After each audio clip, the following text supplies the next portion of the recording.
हम चाहते हैं प्रभु मुझे जाने, प्रभु मुझे समझे, मैं जो चाहता हूँ प्रभु मुझे दे। लेकिन क्या हमने कभी पूछा है प्रभु से तू क्या चाहता है? प्रभु तेरी क्या इच्छा है मेरे जीवन में?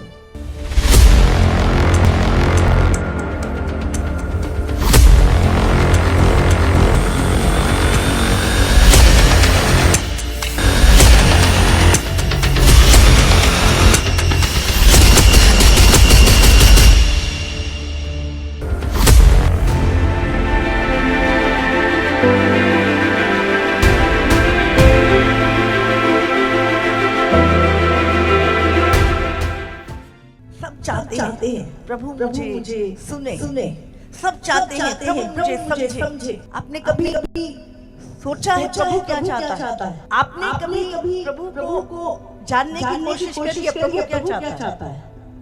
हम चाहते हैं प्रभु मुझे जाने, प्रभु मुझे समझे, मैं जो चाहता हूँ प्रभु मुझे दे। लेकिन क्या हमने कभी पूछा है प्रभु से तू क्या चाहता है? प्रभु तेरी क्या इच्छा है मेरे जीवन में? आप प्रभु से बहुत कुछ बोलते हैं, लेकिन प्रभु भी आपसे कुछ बोलना चाहता है। प्रभु भी चाहता है कि हम उसकी सुने। जब परमेश्वर ने आदम को बनाया, आदम ने नहीं बोला तो मुझे बना। आदम ने बोला मुझे बना, आदम खाई नहीं। किसकी इच्छा हुई जो तुम्हें बनाए? परमेश्वर की इच्छा हुई कि मैं आदम को बनाऊंगा। और उसने भूमि की मिट्टी लेके इंसान को बनाया और उससे बातें की, उसकी हर जरूरत पूरा किया। उसके लिए फल, तेल, सब्जी सब कुछ बनाया उसने। स्त्री भी बनाई। हम सोचते हैं कि हम प्रभु के पास जाएं। हम जानते हैं प्रभु आपके पास आता है। प्रभु रोज आदम के पास आता था मिलने के लिए। रोज सुबह के ठंडे समय आदम तू कहाँ है? हाँ प्रभु आया भी। प्रभु घंटों बैठ के आदम की बातें किया करता था। आप सोच सकते हैं कि परमेश्वर आपसे कितना प्रेम करता है। उसने आपको बनाया संगति करने के लिए, और दूसरी चीज अधिकार करने के लिए। किस पे अधिकार? उसने कहा हम मनुष्य को अपनी समानता में बनाए। और उसके बाद उसने आकाश के पक्षी, समुद्र की मछलियों, पूरे समुद्र के ऊपर और पूरी पृथ्वी का अधिकार आदम को दिया। और उसने कहा जाओ सब कुछ अपने वश में कर लो। परमेश्वर ने आदम को बनाया अपनी संगति करने के लिए और उससे भी बढ़कर अधिकार रखने के लिए। हालेलुया। आदम खुद परमेश्वर रोज आदम से मिलने आता था, लेकिन पाप की वजह से वो संगति टूट गई। अनाज्ञाकारिता की वजह से वो संगति टूट गई। आपका संबंध परमेश्वर से कितना भी मजबूत क्यों ना हो, आप कितने भी बड़े मिरेकल भी आपने क्यों ना किया हो, लेकिन जब पाप आपके जीवन में आता है तो धीरे धीरे परमेश्वर के साथ आपका रिश्ता टूट जाता है। क्योंकि वो इतना पवित्र परमेश्वर है कि वो पाप के साथ रह नहीं सकता। उसके बाद भी परमेश्वर ने मनुष्य को छोड़ा नहीं। क्यों? एक चीज थी आदम के पास परमेश्वर की, और वो था उसका आत्मा।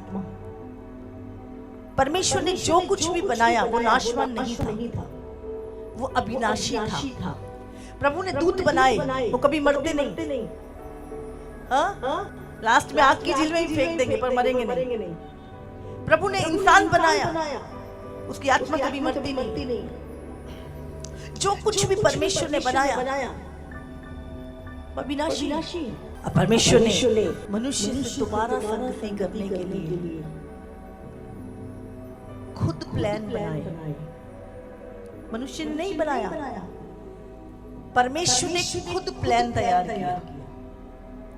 इब्राहिम को चुना, एक वंश को चुना, एक पीढ़ी को चुना, और सालों साल उनके साथ वाद विवाद होता रहा।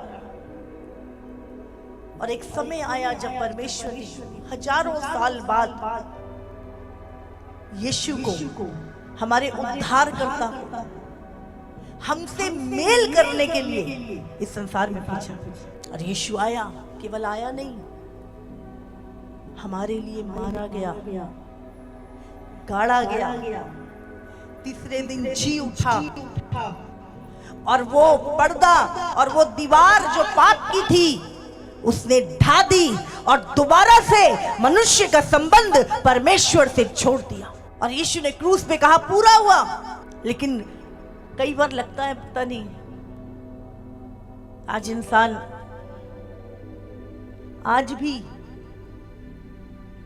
प्रभु के पिता अकेला बैठा है,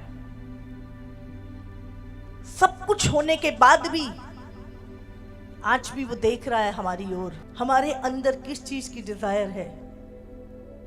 क्या वो संगति जो प्रभु चाहता था, जिसके लिए हजारों साल उसने वेट किया और इतनी बड़ी प्लानिंग बनाई दोबारा वो संबंध जोड़ने के लिए, क्या आज हम प्रभु के साथ बैठते हैं? आज वो पिता हमारे लिए तड़पता है। कहते हैं तू सबको समय देता है, तू सारे काम करता है, लेकिन तेरे पास मेरे लिए समय नहीं। आज आप किस चीज की खोज में, किस चीज की खोज में? बहुत सारे लोगों की खोज अलग अलग चीजों की है। आप जानते हैं, मेरी भी एक खोज थी बचपन में। मैं जब बहुत छोटी थी, आसमान की ओर देखती थी और बोलती थी कोई है जिसने सब कुछ बनाया है। मैं जानना चाहती थी वो कौन है। और दूसरी चीज, मैं मरने के बाद कहाँ जाऊंगी, क्योंकि हमारे शास्त्रों में लिखा था कि आत्मा कभी मरती नहीं है। बहुत सारा कंफ्यूजन था लाइफ में। मैं सोचती मरने के बाद मैं कहाँ जाऊंगी, मुझे जानना है। और ये खोज थी बचपन से, 6 साल की उम्र से मैं इस चीज को खोजती थी। सालों साल बीत गए, बहुत रिलीजियस थी, पर आत्मिक चीजों के बारे में भूख और प्यास थी, पर जानते कुछ नहीं थे। बंगले में रहता, झोपड़ी में रहता, पर सबका अंत तो एक ही है ना, सबको मरना तो है ही है। पर उसके बाद क्या है, उसके बाद के जीवन के विषय में मेरी खोज थी। मुझे जानना है ये जीवन के बाद मनुष्य कहाँ जाता है। और ये खोज ही थी जो मैं यीशु के पास आई थी। और आज प्रभु हमसे पूछ रहा है तू किस खोज में है, क्या खोज रहे हो तुम? और प्रभु क्या चाहता है तू क्या खोजे? हम पढ़ते इसमें आज बहुत सारे लोग क्या खोज रहे हैं। एक वचन निकालेंगे, मत्ती 6:31 में लिखा है, इसलिए तुम चिंता करके ये ना कहना कि हम क्या खाएंगे और क्या पिएंगे या क्या पहनेंगे, क्योंकि अन्य जाति सब वस्तुओं की खोज में रहते हैं, पर तुम्हारा स्वर्गीय पिता जानता है कि तुम्हें इन सब वस्तुओं की आवश्यकता है। इसलिए पहले परमेश्वर के राज्य और उसके धर्म की खोज करो, तो ये सब वस्तुएं भी तुम्हें मिल जाएंगी। हाँ, अन्य जाति लोग क्या है, इसी खोज में रहते हैं। किस खोज में रहते हैं? क्या पिएंगे और क्या पहनेंगे, यही दिमाग में 24 घंटे इसी की खोज, इसी का लेना देना, इसी की चिंता, जीवन भर इसी की चिंता करते हैं। प्रभु कहते हैं ये चिंता अन्य जाति लोग करते हैं, पर तुम्हें नहीं करनी। और अब तुम्हें इन चीजों की खोज करनी है। अच्छा, ये चीजों की खोज नहीं करने तो क्या खोज करें? हम परमेश्वर की, राज्य की, उसकी धार्मिकता की, उसके सत्य की, उसकी बातों की, उसके भेदों की खोज करें, तो ये सारी वस्तुएं भी तुम्हें मिल जाएंगी। तुम्हारे पास एक पिता है जिसके साथ तुम रहते हो, जिसकी खोज में तुम रहते हो। वो जानता है तुम्हें इन चीजों की आवश्यकता है, वो तुम्हें दे देगा। अन्य जातियों के पास नहीं है, प्रभु फिर भी उनकी जरूरतें पूरी करता है। एक वचन और निकालेंगे, कुलस्सियों 3:1-4। अतः जब तुम मसीह के साथ जिलाए गए तो स्वर्गीय वस्तुओं की खोज में रहो, जहाँ मसीह विद्यमान है और परमेश्वर के दाहिने ओर बैठा है। पृथ्वी पर की नहीं, स्वर्गीय वस्तुओं पर ध्यान लगाओ। क्या लिखा है? जब तुम मसीह के साथ जिलाए गए। अब तुम्हारे अंदर किसका जीवन है? परमेश्वर का जीवन है। मसीह का जीवन है तुम्हारे अंदर, तो प्रभु कहता है स्वर्गीय वस्तुओं की खोज में रहो जहां मसीह विद्वान है। मसीह कहां विद्वान है? स्वर्ग में। और तुम्हें किन चीजों की खोज करनी है? जो ऊपर की है, जो स्वर्गीय है। परमेश्वर क्या चाहता है? आज आपका ध्यान कहां हो? संसार पे, संसार की वस्तुओं पे? प्रभु चाहता है तुम्हारा ध्यान स्वर्गीय वस्तुओं पर हो, क्योंकि तुम तो मर गए और तुम्हारा जीवन मसीह के साथ परमेश्वर में छुपा हुआ है। जब मसीह जो हमारा जीवन है प्रकट होगा, तब तुम भी उसके साथ महिमा सहित प्रकट किए जाओगे। Hallelujah, hallelujah. अनंत काल के लिए, अनंत काल का जीवन हमारे भीतर है। इब्रानियों 12 उसका 14 वचन। सबसे मेल मिलाप रखो और उस पवित्रता के खोजी हो जिसके बिना कोई प्रभु को कदापि ना देखेगा। किस चीज की खोज करें? पवित्रता की, पवित्र जीवन की। उस पवित्रता की खोजी बनो। आज हम क्या खोज रहे हैं? किन चीजों पे हमारा ध्यान है? हम पूछें अपने आप से, मैं किस चीज की खोज में लगा हूं? प्रभु तो कहता है तू मेरे धर्मराज की खोज कर, स्वर्गीय वस्तुओं की खोज कर, उस पवित्रता की खोज कर जिसके बिना हम परमेश्वर को कभी नहीं देख सकते। पर आज हमारी खोज क्या है?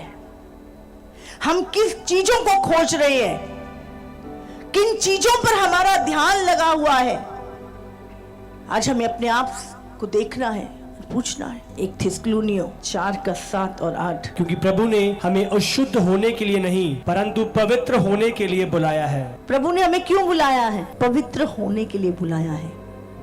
आप मसीह में आ गए, मसीह में रह रहे हैं, क्या वो पवित्रताई का प्रोसीजर चल रहा है? कि लाइफ में आप उस पवित्रताई को में रह रहे हैं या खोज रहे हैं उसे, या खो चुके हैं? आज प्रभु चाहता है हम यीशु की ओर ताकते रहे, यीशु की ओर हमारा ध्यान लगा रहे। 2 राजा 18 का 6। वह यहोवा से लिपटा रहा।